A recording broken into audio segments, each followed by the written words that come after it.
Next देखिए, ये भी CBSE का न्यूमेरिकल है।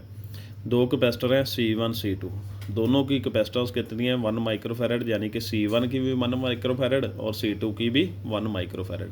जिस बैटरी के साथ कनेक्टेड है उसका वोल्टेज कितना है 6 वोल्ट। इनिशियली स्विच को क्लोज कर दिया और आफ्टर सम टाइम स्विच को ओपन रख दिया और प्लेट्स में डाइलेक्ट्रिक स्लैब डाल दी, जिसका डाइलेक्ट्रिक कांस्टेंट कितना है 3 है। और जब डाइलेक्ट्रिक स्लैब डाल दी तो चार्ज में क्या चेंज आएगी वो फाइंड करना है, और पोटेंशियल डिफरेंस कितना चेंज हुआ वो फाइंड करना है जब डाइलेक्ट्रिक स्लैब डाल देंगे जब तब।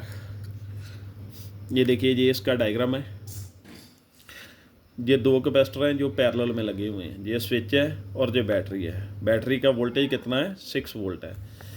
अगर ये पैरेलल में होंगे, जब स्विच क्लोज होगा, अगर ये पैरेलल में होंगे तो वोल्टेज जो है इनका क्या होगा सेम। पैरेलल में वोल्टेज की वैल्यू क्या होगी सेम, ये दोनों पैरेलल में लगे हुए हैं। V1 equal to V2 equal to 6 volt आ गया। अब चार्ज की वैल्यू जब स्विच क्लोज होगा, ये कैपेसिटेंस का फार्मूला चार्ज अपॉन वोल्टेज, और चार्ज की वैल्यू क्या आ जाएगी CV। ये कैपेसिटेंस कितनी थी 1 माइक्रोफैरड और इसकी 1 माइक्रोफैरड, चार्ज भी दोनों का सेम आएगा 1, और पोटेंशियल की वैल्यू क्या है 6 वोल्ट। ये दोनों का सेम चार्ज आ गया जब स्विच क्या था क्लोज था।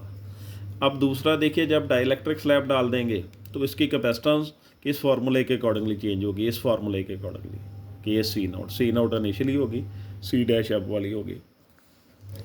ये K की जगह आ गया 3, K की वैल्यू 3 है, और कैपेसिटेंस कितनी थी 1 माइक्रोफैरड, और डाइलेक्ट्रिक स्लैब डालने के बाद कैपेसिटेंस दोनों की कितनी आ गई 3 माइक्रोफैरड, C2' की भी और C1' की भी।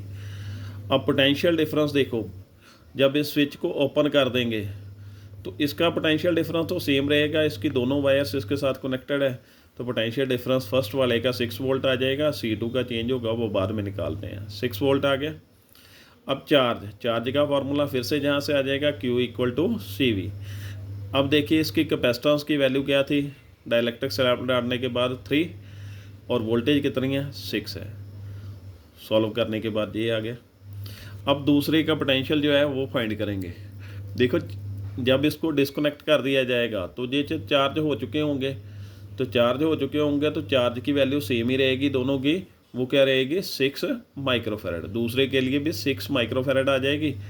अब पोटेंशियल निकालना है इसका, पोटेंशियल का फार्मूला फिर यहाँ से निकालेंगे C equal to Q/V। V का फार्मूला क्या आ जाएगा Q/C आ जाएगा, यानी कि सेकंड के लिए 2 आ गया। तो Q2 की वैल्यू सेम ही पहले वाली रहेगी, चार्ज की वैल्यू 6 आ गई, और कैपेसिटेंस की वैल्यू ये आ गई, जब डाइलेक्ट्रिक स्लैब डाल दी 3 आ गई। सॉल्व करने के बाद इसका आंसर क्या आ जाएगा 2 वोल्ट आ जाएगा। ये था आज का न्यूमेरिकल। Thank you.